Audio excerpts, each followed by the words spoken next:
Um OVNI teria caído em Magé, no Rio de Janeiro?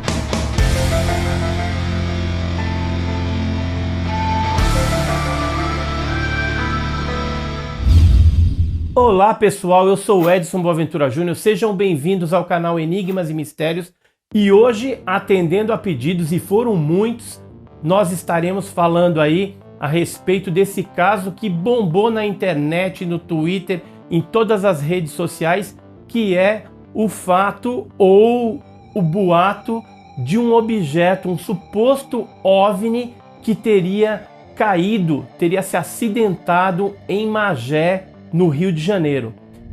Na noite de 12 de maio de 2020 para 13 de maio de 2020, ocorreu aí a divulgação no Twitter, num monte de lugar, a respeito de um caso de um objeto em forma de tampa de panela que teria se acidentado, caído, inclusive caiu na vertical e teria ficado em pé, né, enfincado assim de quina num rio lá da região de Magé, né?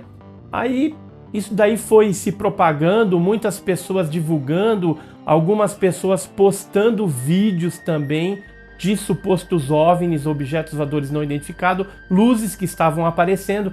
A gente não sabe muito bem se esses vídeos são da mesma época desse boato, dessa história do objeto ter caído em Magé, ou se são de outras épocas ou de outras localidades também. O fato é que muitas pessoas começaram a postar muitas coisas que estavam sendo avistados, uns objetos azuis, brancos, vermelhos, ou seja, objetos variados também, que se você der uma olhada lá, alguns podem ser até explicáveis.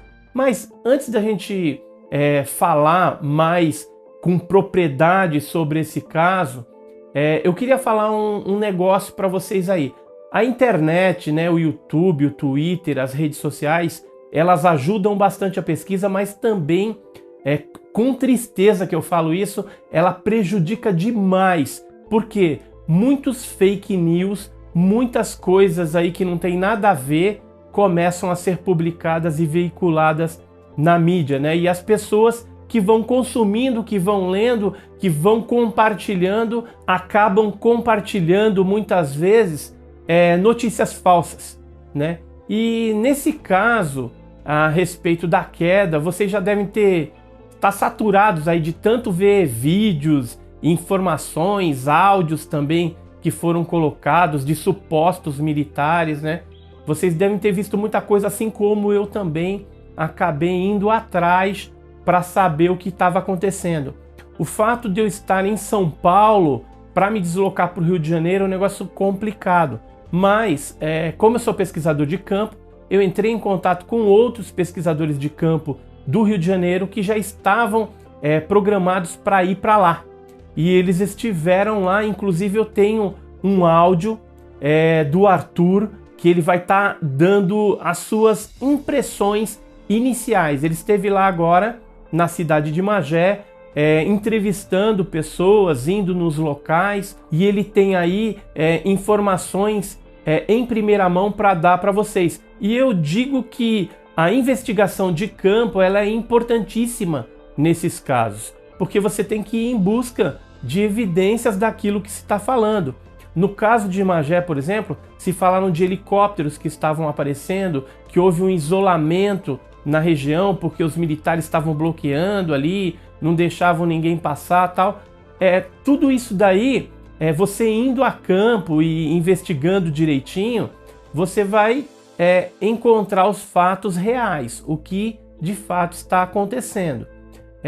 Por exemplo, os depoimentos que caíram no Twitter, na internet aí, nos grupos de WhatsApp também, eles têm que ser checados, tem que ver se essas pessoas realmente existem ou não.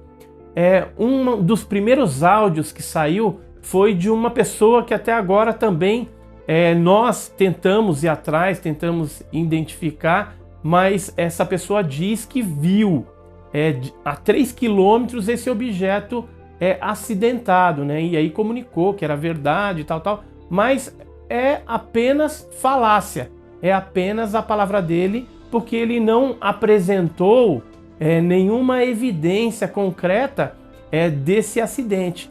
E andando ali na cidade, as pessoas ali que a gente conversou, inclusive, alguns moradores ali da cidade, a gente perguntou para ver se tinha algum rio, algum lago, alguma coisa que pudesse ser visto, sei lá, uns 3 quilômetros, e você vê de repente algum objeto acidentado. Nenhuma pessoa ali foi capaz de informar alguma coisa concreta a respeito disso.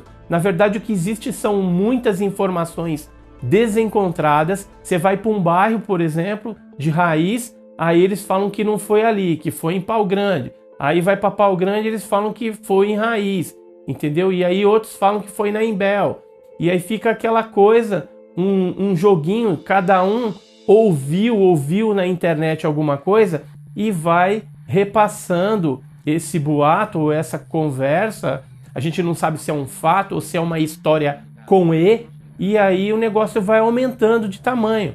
Não sei se vocês viram, mas já tem até fotografias sendo divulgadas na internet que você vê que é um fake, que é uma fraude, que não tem nada a ver. Daqui a pouco, Magé vai se tornar aí uma Varginha, né? Daqui a pouco vai ter seres, né? Já estão falando que tinham seres lá dentro desse objeto que caiu, que eles explodiram, tentaram abrir esse objeto, ou seja, é muita informação e pouca coisa concreta. Mas para você saber essas coisas concretas, tem que ir a campo, tem que ir lá, tem que pesquisar. Não adianta ir um dia só, 2 dias, que também não adianta. É uma pesquisa longa, que você vai entrevistar testemunhas. Algumas testemunhas você vai descartar, outras de repente vão estar falando a verdade, tem mais coerência. Você vai juntar esses testemunhos, né? Porque uma quantidade grande de testemunhos, e que é o que não tem nesse caso, mas se você tiver uma quantidade grande, evidencia aí que realmente alguma coisa aconteceu, né? Depoimentos, por exemplo, militares, não tem nenhum, pelo menos por enquanto não está sabendo.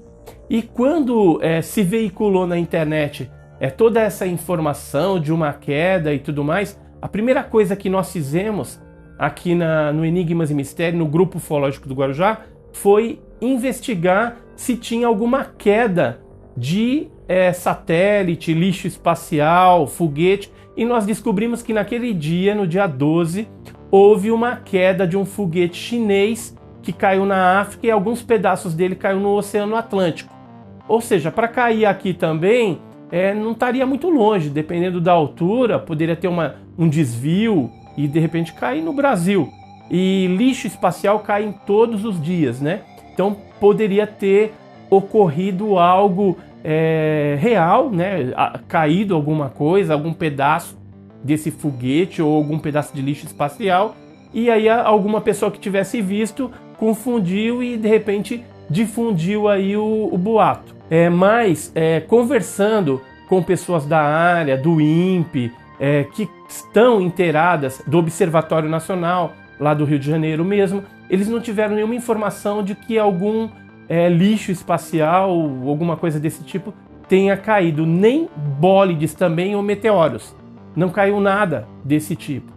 Então é algo assim que a gente já fica na dúvida, será que caiu mesmo? Será que não caiu? E aí quando você vai ver, a Imbel, lá onde estava acontecendo, está tudo bloqueado. Aí de repente algumas pessoas gravaram vídeos, inclusive na internet, mostrando que não tem bloqueio nenhum na cidade. As pessoas ouviram falar, divulgam aquilo que está na internet, e a gente vê isso que para a ufologia brasileira pode ser algo muito prejudicial.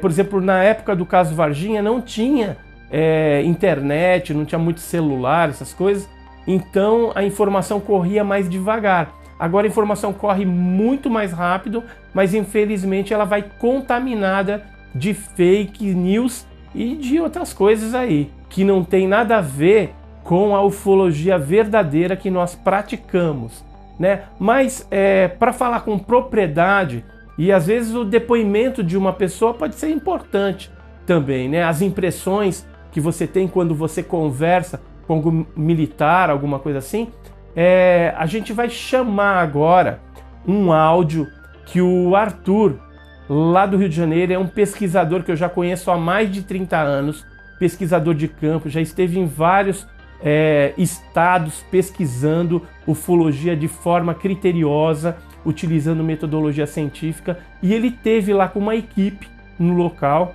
e a gente vai ouvir agora esse áudio do Arthur. Eu vou tentar resumir para vocês o que a gente encontrou lá em Magé.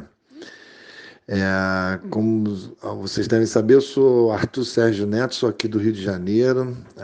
Tem uma, vamos dizer assim, a pesquisa principal que a gente faz aqui no Rio de Janeiro é na Serra da Beleza, mas a gente já andou perambulando aí por várias partes do Brasil, ainda tem muito para conhecer, né? O nosso país é muito grande, a incidência ufológica é bomba no nosso país e a gente adora ir atrás. O Edson é um cara experiente, uma referência em pesquisa de campo também. A gente se conhece há mais de 30 anos, né? Desde o tempo do Google, lá do Guarujá. E eu posso até adiantar para vocês, ele sabe melhor do que eu, que um dia de diligência, no caso desse, para investigar uma suposta queda de UFO, principalmente em instalações militares, não é nada, né? Isso aí, pela experiência que a gente tem, isso aí vai se arrastar.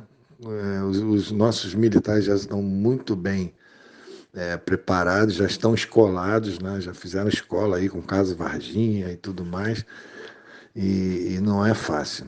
Mas vou tentar fazer uma cronologia aqui para vocês. Nós chegamos lá com a indicação de testemunhas de credibilidade. Aliás, agradecer ao Marco Aurélio Leal, que foi quem nos indicou as testemunhas.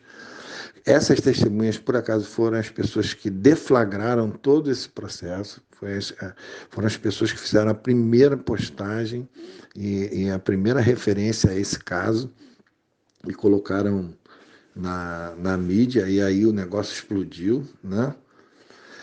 E aí nossa agenda foi chegar primeiro neles, né?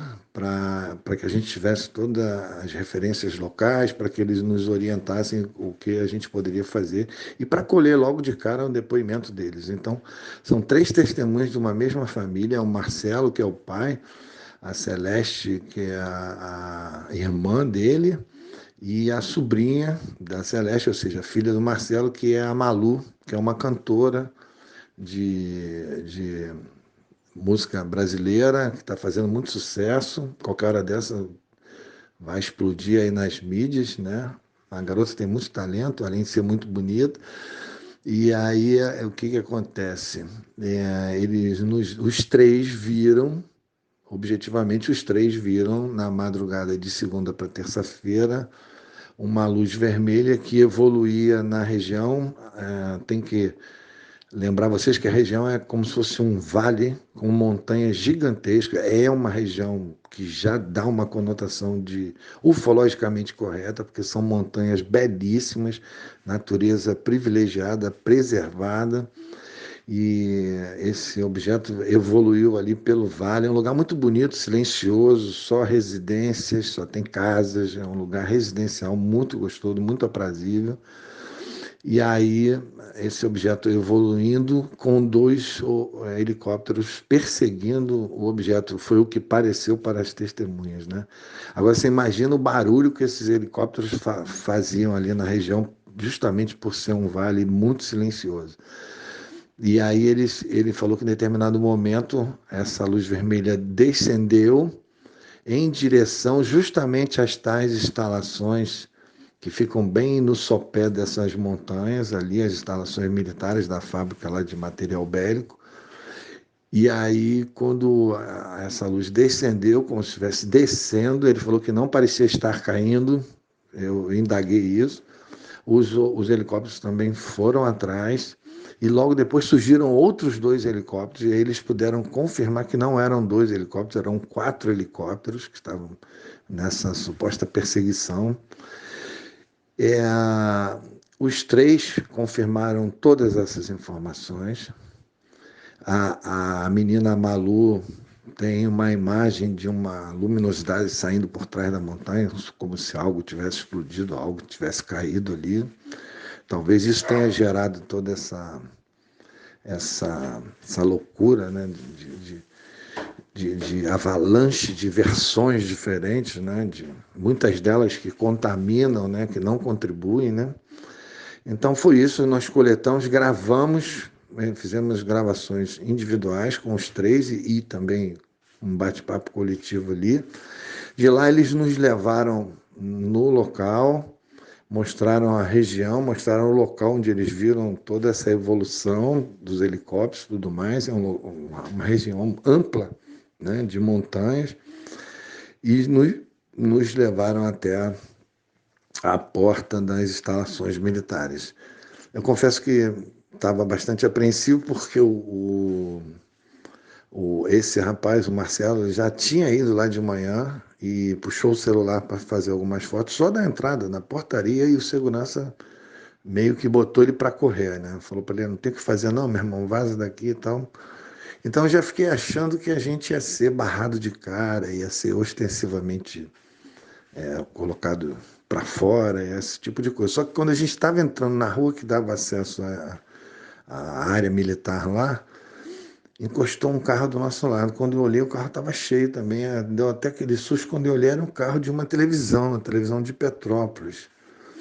E aí eu falei: vocês são da reportagem? Aí eu falei: eu sabia que vocês viriam. Aí ele falou: vocês são ufólogos? Eu falei: somos. Ele falou: eu sabia que vocês viriam também. Aí eu falei: porra, que ótimo, então vamos todos juntos. Eu nem conhecia o cara já. Falei: então vamos juntos. Aí entramos com tudo. E quando chegou lá nos portões, pô, encostaram dois carros, saiu um monte de homem com máquina, com microfone, com tudo. Aí já gerou uma percepção diferente. Você percebeu nos seguranças que eles já estavam se comportando de maneira diferente. É importante lembrar que não eram seguranças do Exército, eram seguranças de empresa particular. Provavelmente essas empresas de segurança particulares que trabalham para o governo.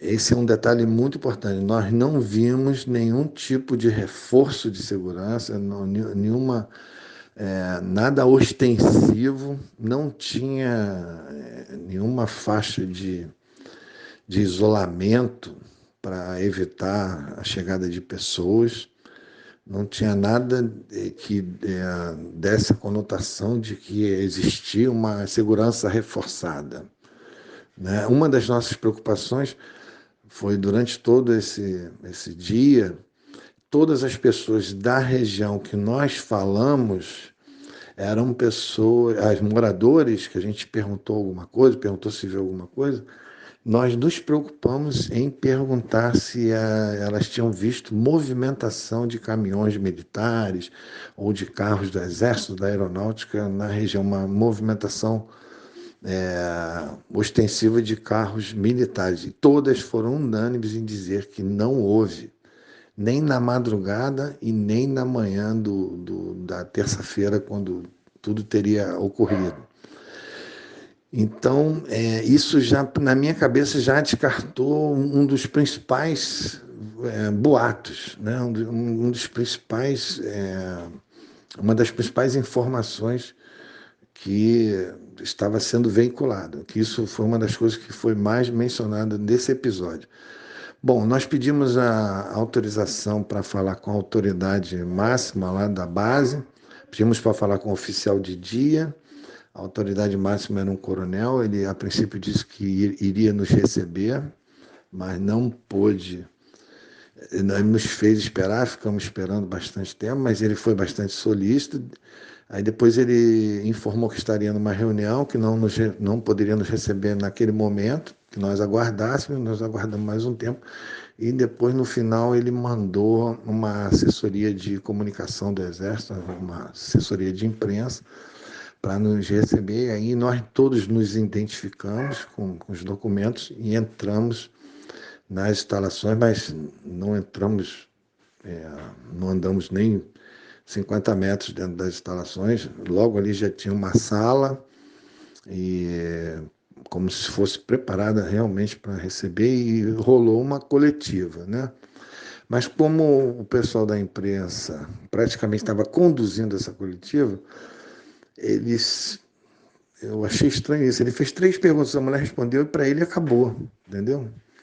Aí depois ele viu a minha ansiedade e passou o microfone para mim. E aí eu fiz perguntas que o que deu para perceber é como se eles estivessem com respostas prontas, né? Tanto eles quanto os próprios seguranças, né? Estavam todos com respostas prontas.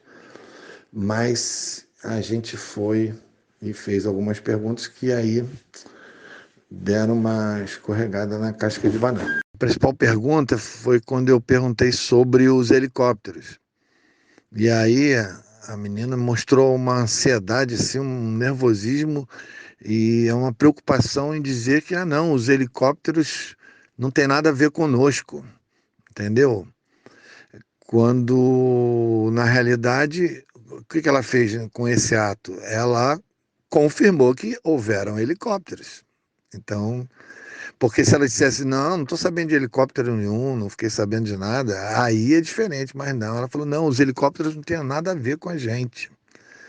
Então, aí você raciocina o seguinte: se numa região onde só tem uma instalação militar e existe referências de aeronaves, helicópteros militares evoluindo na região, não tem como não haver o menor vínculo que seja com essas instalações militares, entre os helicópteros e a instalação militar. Então, na realidade, ela se preocupou em não confirmar uma coisa e acabou confirmando outras 2 coisas, porque ficou claro que teve helicóptero, senão ela não teria mencionado os helicópteros. E depois ficou claro também que não tem como não vincular, se houveram helicópteros, não tem como não vincular o mínimo que seja aquelas instalações. E aí ali começou uma suspeita no sentido de que alguma coisa estava sendo escondida. E aí depois eu perguntei assim, como quem não quer nada, eu perguntei se tinha heliponto dentro das instalações. Aí ela ficou um tempo pensando para responder, e aí me ocorreu a seguinte questão: eles não estavam preocupados em responder taxativamente, eles estavam preocupados em passar a resposta adequada de que eles deveriam nos dar. Ela estava preocupada em passar. É como se ela estivesse raciocinando: o que é melhor eu dizer? Se tem o heliponto ou se não tem o heliponto? Porque é o seguinte: se não tem, não tem. Diz que não tem, acabou.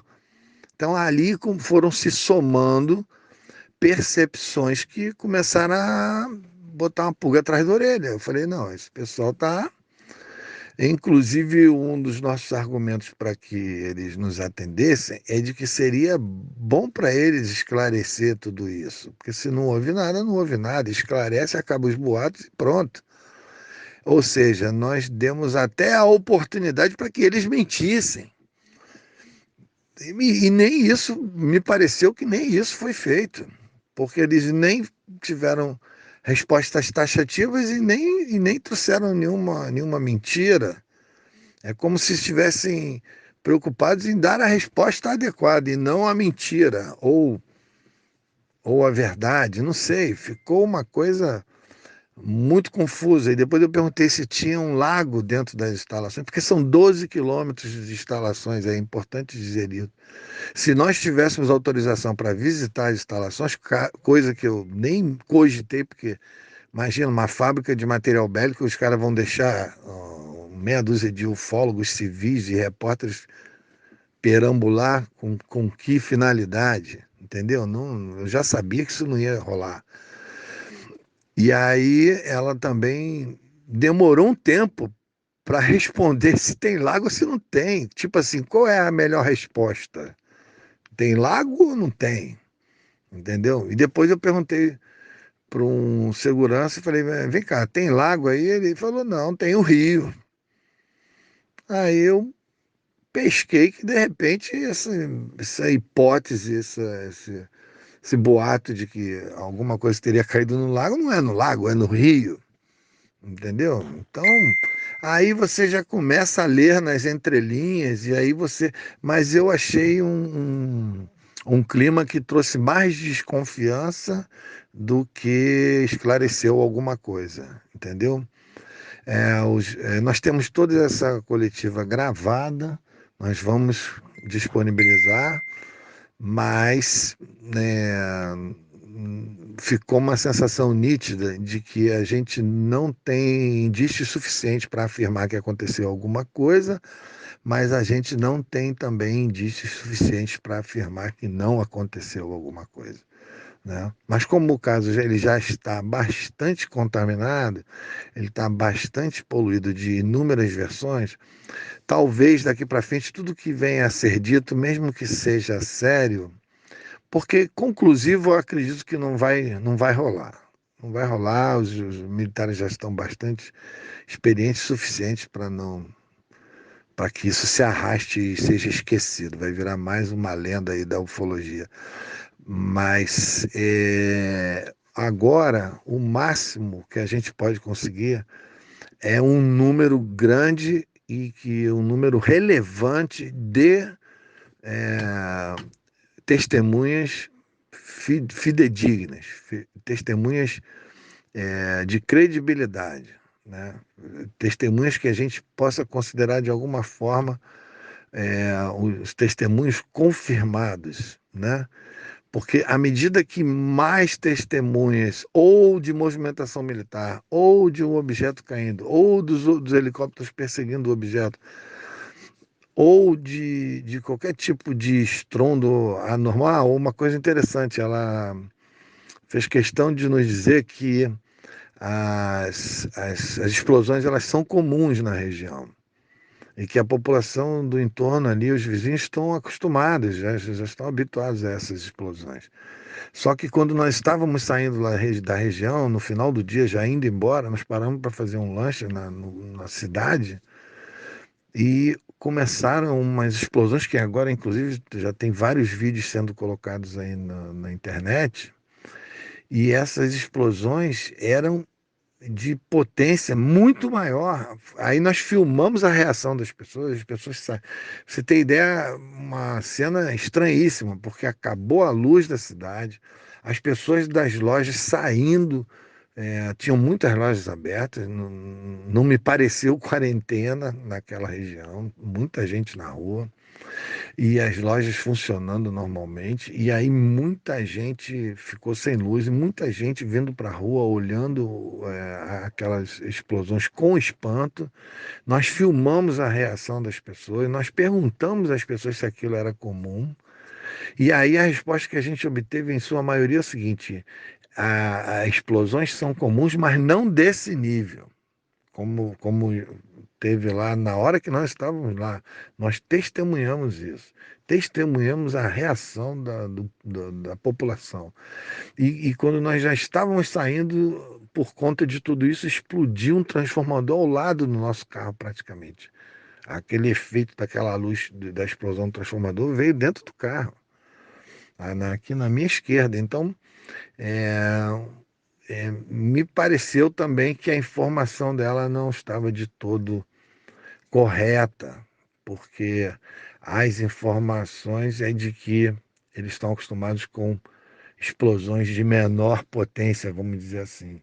Enquanto as explosões referenciadas nesse dia que estávamos lá e também nos acontecimentos de 2 noites para trás, eram explosões fora do normal, explosões de uma potência fora do normal que trouxe um espanto para todos os moradores da região. Então nós ficamos praticamente com menos, deixamos de fazer 30% da nossa agenda, nós tínhamos que ir ainda numa represa bem próxima para dar uma olhada, indagar, perguntar às testemunhas locais. Nós tínhamos que ter feito um trabalho de formiguinha, de perguntar, bater de porta em porta em todos os vizinhos das instalações militares ali, porque você vai tomar um não aqui, um não ali, ou um viu, o outro mentiu, o outro inventou, mas vai chegar uma hora que você vai chegar em quem viu de verdade. Entendeu? Isso aí, estatisticamente, para quem investiga, é mais ou menos por aí. Você vai quebrando a cara até a hora que você chega na verdade, chega em alguém que viu alguma coisa. Porque agora a somatória de testemunhas de credibilidade vai dar relevância ao fato de que alguma coisa sobrevoou a região e foi perseguida por helicópteros e descendeu ou desceu ou caiu naquela região. Outra coisa muito importante que a gente descartou logo de cara é essa versão de que poderia ter sido queda de material do espaço, de lixo espacial. Eu acredito que, se fosse isso, seria uma bela desculpa, né, para descartar, um belo pretexto para descartar a possibilidade de queda de OVNI. Mas acredito também, assim como o Edson deve concordar comigo, provavelmente eles também não falariam se fosse lixo espacial, porque daria muito trabalho explicar tudo isso, daria tanto trabalho explicar lixo espacial ou qualquer aparato vindo do céu, mesmo que fosse norte-americano ou de outro país, daria tanto trabalho para explicar isso quanto explicar a OVNI. Proporcionalmente seria o mesmo estresse. Então acredito que eles, mesmo que tivesse caído algo do céu, eles também negariam isso, né? Apesar de que isso poderia ser um belo pretexto para eles acobertarem uma queda de OVNI. Isso não tenha dúvida. Então a questão é essa: um dia não dá para levantar muita coisa, mas nós saímos de lá com uma sensação nítida de que não podemos afirmar que aconteceu alguma coisa, mas que ficou uma suspeita no ar por uma soma de acontecimentos e todo o contexto e as percepções que a gente extraiu dali, né? Pretendemos voltar lá, mas não sei até quando, porque a gente ainda tem a questão da quarentena que a gente tem que respeitar pela nossa própria saúde e pela saúde dos outros, né? A gente tem que tomar muito cuidado numa hora, no meio de uma quarentena. Esse tipo de investida, ela também leva ao caráter de segurança. Então, eu não sei se eu esqueci de dizer alguma coisa. A gente não tinha muita coisa para relatar, a gente tem que encarar com seriedade. Não estou preocupado em trazer informações que não sejam reais para vocês. Então, acredito que não tenha esquecido nada. Agradeço ao Edson, agradeço a todos vocês que estão nos ouvindo, muito obrigado. Fazer uma merchan aqui, eu tenho um canal no YouTube, Arthur Sérgio Neto, se puderem dar uma entrada lá, dar uma olhada, se gostarem, se inscrevam, tá bom? Muito obrigado a todos, muito obrigado por essa oportunidade. Qualquer novidade a gente volta aqui para relatar para vocês, ok? Um grande abraço. E aí vocês, o que vocês acharam desse áudio aí? O Arthur, ele é um pesquisador sério, eu acredito que ele deve voltar lá em breve e vai colher mais informações também. Com certeza mais para frente a gente vai ter novidades aí a respeito desse caso e vamos estar trazendo para vocês. Por enquanto, a minha opinião particular é que existe uma grande boataria. A região é uma região que ocorre, vez ou outra, fenômenos ufológicos autênticos, mas também tem muita confusão, mas infelizmente a internet, as redes sociais, Twitter e tudo mais, eles causaram aí um prejuízo imenso, porque muitas pessoas querendo se promover estão divulgando fakes aí, divulgando muita coisa. E alguns YouTubers também, eu não queria nem fazer esse vídeo, mas como os nossos inscritos ficaram pedindo uma posição a respeito da gente, a gente tem um compromisso com a verdade, então a gente trouxe aí uma fonte que esteve lá, né? Trouxemos esse depoimento, espero que vocês tenham refletido em cima dele, ainda é algo bem incipiente, mas é assim que caminha a ufologia, devagar, para se tentar conseguir alguma informação concreta quando surge um boato, alguma coisa. Mesmo Varginha, por exemplo, tem muita coisa que é autêntica e tem muita coisa aí que é fake, tá? Então, o pesquisador, ele tem que ir com cuidado, leva um certo tempo para que a gente vá digerindo essas informações, vai colocando tudo numa balança, passando por um filtro para depois trazer para vocês aí se é alguma coisa realmente verdadeira ou não, ou se é alguma outra coisa. O caso de Magé, eu acredito que tem uns 90% aí de boataria e 10% alguma coisa que pode estar relacionado ao fenômeno OVNI, tá? Ou não, ou de repente aí é só lixo espacial. No depoimento do Arthur, ele falou lá que os órgãos militares negaram, né? Que não tem nada, mas tiveram ali tipo uma postura meio estranha. Vamos acompanhar o desdobramento dessa história, os próximos capítulos, e assim que a gente tiver mais novidades, a gente vai voltar aqui no canal Enigmas falando a respeito desse assunto. Ou melhor, eu vou ver com o Arthur Sérgio Neto se ele pode participar de uma live e aí a gente conversa a respeito desse assunto e aí ele traz aí mais informações para vocês. Não só esse assunto, eu vou trazer o Arthur aqui com certeza para a gente falar a respeito, por exemplo, da Chapada Diamantina, que ele já esteve lá na Bahia, falar da Serra da Beleza no Rio de Janeiro, que é uma área onde eles fazem vigília, fazem muita atuação de campo, então vai ser algo bem interessante. Então se você gostou desse vídeo, você clica aí no joinha, nos acompanha aí nas redes sociais, se torne um membro do nosso canal e até o próximo programa com Edson Boaventura Júnior.